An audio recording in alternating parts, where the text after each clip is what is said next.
কিছুদিন পূর্বে এক বক্তার মুখে শুনেছিলাম মৃত্যুর পর আপন ভাই বোনের নাকি আর কোনোদিন দেখা হবে না। এখন আমার প্রশ্ন, আমার জানার বিষয় হচ্ছে এই কথাটি কতটুকু সত্য, আর যদি সত্য হয়েও থাকে তাহলে কেন? রসুল সাল্লাল্লাহু আলাইহি ওয়াসাল্লাম তো বলেছেন, যার সাথে যার মহব্বত তার সাথে তার কিয়ামত। প্রথম কথা হলো যে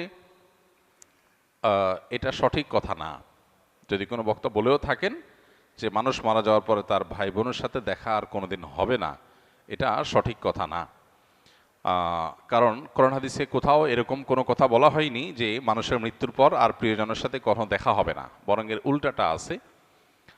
আল্লাহ রাব্বুল আলামিন কোরআনে হাকিমের মধ্যে ইরশাদ করেছেন, যে ব্যক্তি ঈমান এনেছে এবং ওয়াত্তাবা'আতহুম যুররিয়্যাতুহুম, তার পরবর্তী বংশধর যাদেরকে সে রেখে গেছে পৃথিবীতে, তারা যদি তার অনুসরণ করে, অর্থাৎ তার ঈমান আমলের অনুসরণ করে, তাহলে আল্লাহ তাআলা বলেছেন যে তাদেরকে তাদের সাথে আল্লাহ তাআলা ইলহাক করে দিবেন, সংযুক্ত করে দিবেন।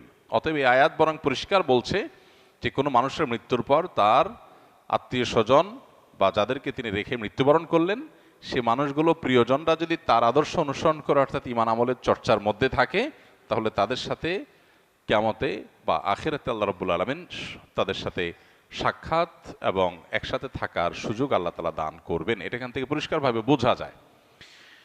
আর এর পাশাপাশি নবী সাল্লাল্লাহু আলাইহি ওয়াসাল্লাম আরেকটা হাদিস আছে, আলমার ও মা'মান আহাব, অর্থাৎ মানুষ যাকে ভালোবাসে তার সঙ্গে সে থাকবে। সেটার একটা অর্থ হতে পারে যে একজন মানুষ যখন জাহান্নামী কোনো মানুষকে ভালোবাসবে, আপনি কার ফ্যান, কার ফলোয়ার, কাকে ভালোবাসেন, কাকে অনুসরণ করেন, এটার উপর নির্ভর করে আপনার গন্তব্য। একজন মানুষ যখন কোনো খারাপ মানুষ অনুসরণ করে, তখন তার সাথে কিয়ামত হবে, তার সাথে তার হাসর হবে, সে তার পরিণতি ভোগ করবে। আর কেউ যখন কোনো জান্নাতি মানুষকে ভালোবাসে, জান্নাতি মানুষের অনুসরণ করে, তখন সে তার সাথে জান্নাতে থাকার সুযোগ লাভ করবে। এখান থেকে পরিষ্কারভাবে বোঝা যায় যে কোনো বক্তা যদি এরকম কথা বলেও থাকেন তাহলে এটা সঠিক না। তবে হ্যাঁ, কিয়ামতের পর একজন মানুষ তার প্রিয়জনের সাথে তার সাক্ষাতের সুযোগ হবে না, বা গন্তব্য পৃথক হবে, যখন একজন জান্নাতি হবে আরেকজন জাহান্নামী হবে। এখন প্রশ্ন হলো যে আমার ভাই, আমার মা, আমার বাবা, আমার সন্তান কেউ যদি বেঈমান হয় আর সে যদি জাহান্নামী হয়, আর আমি যদি জান্নাতি হই, তো জান্নাতে আমার সুখ হবে না, আমার তো মনে কষ্ট থাকবে যে আমার প্রিয়জন জাহান্নামে। তো জান্নাতে তো কারোর কোনো কষ্ট থাকার কথা না। জান্নাত আজা কে আজারে নাবাসদ, কাছে রাবা কাছে কারে নাবাসদ। ফার্সিতে একটা কবিতা আছে, জান্নাত সেই জায়গা যেখানে কোনো কষ্ট থাকবে না। তো আমার যদি, আমার প্রিয়জন যদি জাহান্নামে যায়, আমি যত জান্নাতে যাই আমি তো সুখ পাবো না, তাহলে আল্লাহ তাআলা আমাকে কিভাবে সুখী করবেন? উত্তর হলো, আল্লাহ রাব্বুল আলামিন আমাদেরকে জান্নাতে যখন নেবেন, বা আখিরাতের মারহালা বা স্তরগুলো যখন, লেয়ারগুলো যখন আমরা পার হব, আমরা দুনিয়ার মতো করে সেগুলোকে চিন্তা করি সাধারণত। এখানে যেরকম আমরা একে অন্যকে ফিল করি, মিস করি, আল্লাহ তাআলা সেখানকার পরিবেশ পরিস্থিতি, আমাদের মানসিক অবস্থা, সব কিছুকে আখিরাতের জন্য অনুকূল করে দিবেন। আপনার প্রোফাইল থেকে যদি আল্লাহ তাআলা তাদেরকে ডিলিট করে দেন, আপনার মেমোরি থেকে আল্লাহ তাআলা তাদের দূর করে দেন, যে আপনার আত্মীয় স্বজনের মধ্যে যারা জাহান্নামে গেছে, তাহলে আপনি কি তাদের কষ্ট অনুভব করবেন? আপনার অন্য সব কিছু ঠিক আছে, শুধু ওইটুকু আল্লাহর মেমোরি থেকে আপনার ডিলিট করে দিয়েছেন, তাহলে আপনি কিভাবে কষ্ট পাবেন? আজকাল অনেক কিছু বোঝা আমাদের জন্য সহজ হয়ে গেছে। দেখুন, যখন তথ্য প্রযুক্তি, জ্ঞান বিজ্ঞানের এই প্রসার ঘটে নাই, তখন কোরআন এবং হাদিসের এই আয়াতগুলো, এই নির্দেশগুলো, এগুলো বোঝাটা অনেক কঠিন ছিল। কিন্তু সাহাবা একরাম অকপটে বিশ্বাস করেছেন, তাদের বিবেক বুদ্ধিতে ধরুক বা না ধরুক। আজকে আমরা দেখতে পাচ্ছি দারুণ লজিক সেখানে আছে, যথেষ্ট যৌক্তিক গ্রাউন্ড আছে। আজকে 2025-এর পৃথিবীতে আল্লাহর দ্বীনের অনেক বিষয়, কোরআন এবং হাদিসের অনেক বিষয়, আখিরাতের অনেক বিষয় হয়তো আমরা বুঝে আসছে না। হয়তো সেটা 500 বছরের পরের পৃথিবীতে এমন সব আবিষ্কার মানুষ হাজির করবে যেগুলো আমাদেরকে সেসব বিষয়গুলো বুঝতে সাহায্য করবে। তো যে ব্যক্তি নিজের বিবেক বুদ্ধি এবং সমকালীন লজিকের ভিত্তিতে দ্বীনকে বুঝতে চায়, সে গোমরাহ হবে, এটা তার গোমরাহির আলামত। দ্বীনকে বোঝার জন্য কোনো লজিকের আশ্রয় নেওয়া, এটা কোনো বুদ্ধিমত্তার পরিচয় নয়। আমি আল্লাহর কাছে নিজেকে সারেন্ডার করব, কারণ আল্লাহ আমার সৃষ্টিকর্তা। আমি যদি আল্লাহর সব কথার লজিক ধরে ফেলতে পারি, তাহলে আল্লাহ কিসের আল্লাহ হলেন? নাউজুবিল্লাহ। আল্লামা ইকবাল বলেছিলেন, জু সমঝ মে আ গেই ও ফির খোদা কিউ কর হুয়া। যাকে আপনি বুঝে ফেলেছেন, রপ্ত করে ফেলেছেন, তার সমস্ত নির্দেশের যৌক্তিকতা, যথার্থতা, তার নিষিদ্ধের যৌক্তিকতা, যথার্থতা যদি আপনি ধরেই ফেলেন, তাহলে তিনি আর আল্লাহ হলেন কি? আল্লাহ তো তিনি যার সব আদেশের যৌক্তিকতা আপনার মাথায় ধরবে না। তিনি তো অসীম। আপনি যদি তার সবকিছুকে রপ্ত করে ফেলতে পারেন তাহলে তিনি সীমিত হয়ে গেলেন, আপনার বুঝে আসছে না। এরকম অনেক বিষয় থাকবে, সেটা স্বাভাবিক। আপনি যার অধীনে চাকরি করেন, আপনার মালিক, কোনো অফিসে আপনি কাজ করেন, কোনো কোম্পানিতে কাজ করেন, আপনার মালিক আপনাকে অনেক কথা বলে যে কথার যৌক্তিক গ্রাউন্ড আপনি জানেন না। আপনাকে বলছে তুমি এই কাজটা করো, কেন করতে বলছে আপনি জানেন না। আপনার কাছে এর বাহ্যিক কোনো লজিক্যাল কারণ নাই, কিন্তু আপনি জানেন তিনি যেহেতু আমার মালিক, তিনি যেহেতু আমার চাইতে অনেক বেশি বোঝেন, অতএব নিশ্চয়ই তার কাছে কোনো গ্রাউন্ড আছে। বিধায় আমি তার অধীনস্থ হিসাবে শুধু দায়িত্ব পালন করি, হয়তো আমার বুঝে আসবে পরে। একজন গাড়ি চালক, একজন পিয়ন, তাকে বলা হলো যে ফাইলটা তুমি অমুক জায়গায় দিয়ে আসো, আবার নিয়ে আসো, আবার দিয়ে আসো, আবার নিয়ে আসো। তার কাছে মনে হতে পারে এটা তো অনর্থক কাজ, কেন দিয়ে আসছি, কেন নিয়ে আসছি, এর দ্বারা লাভ কি? অনেক সময় দেখবেন অনেক কোম্পানিতে, কোম্পানির নিচের দিকে যে সমস্ত চেয়ারগুলোতে অথবা সাধারণ যে সমস্ত দায়িত্বগুলো আছে সেগুলো যারা পালন করে, তারা সাধারণত বসদের সমালোচনা করে, অহেতুক কাজ। সে বুঝে না কেন তার বস এগুলো বলেছে। বসের সব কিছু যদি তুমি বুঝে যাও তো তুমিই তো বস হয়ে যাবা। তোমার আর মালিকের মধ্যে পার্থক্যটা কি? যে তার সব কথার রহস্য তুমি বুঝবা না, তার যোগ বিয়োগ সব তোমার মাথায় ঢুকবে না, এটাই স্বাভাবিক। তাহলে আল্লাহ তাআলার সব যোগ বিয়োগ, আল্লাহর সব আদেশের সাথে যৌক্তিকতা তোমার কেন বুঝতে হবে?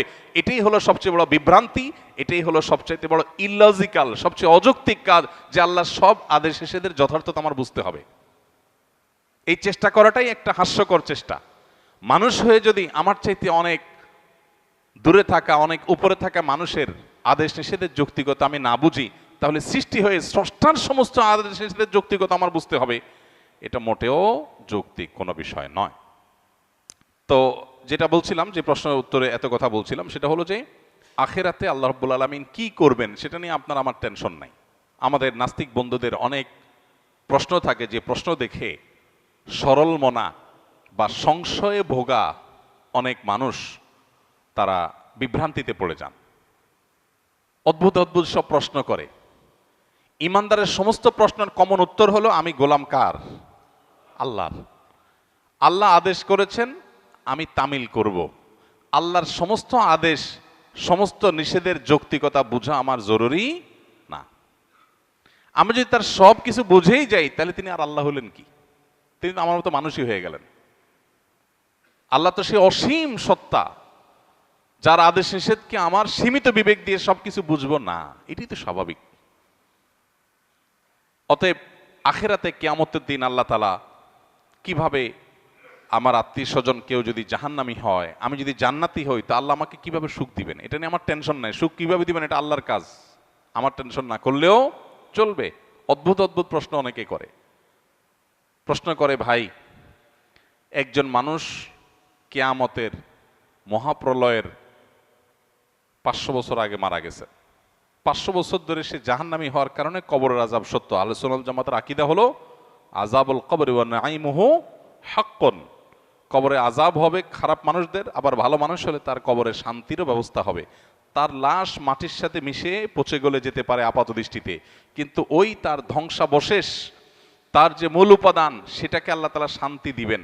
দেখতে দেখা যাবে মাটি, সে মাটি হয়তো কষ্ট ভোগ করছে বা সুখ ভোগ করছে, এটা আমরা অনুভব করব না। আজকের পৃথিবীতে এটা তো বোঝা খুব সহজ। আজকের পৃথিবীতে এরকম বিষয়গুলো বোঝা একেবারেই সহজ। তো এই বিষয়টা সত্য। এখন প্রশ্ন হলো, যে ব্যক্তি কি আমাদের 500 বছর আগে মারা গেল, তাকে আল্লাহ তাআলা 500 বছর ধরে কবরের শাস্তি দিচ্ছেন। আরেকজন কিয়ামতের ঠিক আগের দিন মারা গেল, যেদিন কিয়ামত তার আগের দিন মারা গেল, তার শাস্তি দিন আল্লাহ তাআলা একদিন। এখন নাস্তিক ভাইদের প্রশ্ন হলো যে, ভাই মনে করেন দুইজন একে অপরাধে মারা গেছে, সমান অপরাধী হয়ে মারা গেছে। একজন 500 বছর ধরে শাস্তি পাইছে কবরে, আরেকজন মাত্র একদিন পাইছে, এরপর তো কিয়ামত হয়ে গেছে, আর কবরের শাস্তির সুযোগই নাই। তাহলে আল্লাহ তাআলা এখানে ইনসাফ কেমনে করবেন? আল্লাহ কিভাবে ইনসাফ করবেন এই টেনশন তার মাথায় ঢুকছে। আল্লাহ রাব্বুল আলামিন ইনসাফ করবেন, দ্যাটস ইট। আল্লাহ কোরআনে পরিষ্কারভাবে ঘোষণা করে দিয়েছেন, ওমা রাব্বুকা বিযাল্লামিল লিল আবিদ। আল্লাহ তার কোনো বান্দাদের প্রতি কোনো জুলুম করবেন না, আল্লাহ জুলুম করেন না। আল্লাহ বলেছেন হাদিসে কুদসিতে, ইন্নী হাররামতু যুলমা আলা নাফসি, আমি নিজের প্রতি নিজে জুলুমকে হারাম করে দিয়েছি। সো 500 বছর আগে মারা গেছেন, কিয়ামতের একদিন আগে মারা গেছেন, সেম অপরাধের অপরাধী, সমান অপরাধের অপরাধী, সমান দোষে দোষী, কিন্তু একজনকে 500 বছর ধরে শাস্তি, আরেকজনকে একদিন আগে শাস্তি। এই দুইটার মধ্যে আল্লাহ ব্যালেন্স কিভাবে করবেন? তার হাজারটা ব্যবস্থা আল্লাহর কাছে থাকতে পারে। আমার এটা চিন্তা না করলেও চলবে। আল্লাহ করবেন ইনসাফ, এতটুকু নিশ্চিত। আল্লাহ জুলুম করবেন না, এটুকু নিশ্চিত। কিভাবে করবেন সেটা আল্লাহ ভালো জানেন, এটা আমার জানার দরকার নাই। এটা হলো ইমানদারের কথা। তারপরেও বুঝার জন্য ইব্রাহিম আলাইহিস সালাম যেরকম বলেছেন, আল্লাহ কিভাবে আপনি আবার প্রাণীগুলোকে একত্র করবেন, জীবিত করবেন, আমাকে একটু দেখান। আল্লাহ বলেছেন, আওয়ালাম তো মিন, তোমার কি ইমান নাই? ইমান আসে না, বিশ্বাস হয় না? বলছেন হ্যাঁ বালা, ওলা কিল্লিয়াতমাইন্না কালবি। আল্লাহ তাকে দেখাইছেন। তো বোঝার জন্য বলা, একজন মানুষকে 500 বছর ধরে শাস্তি দিলেন আল্লাহ তাআলা, আরেকজনকে একদিনে শাস্তি দিলেন।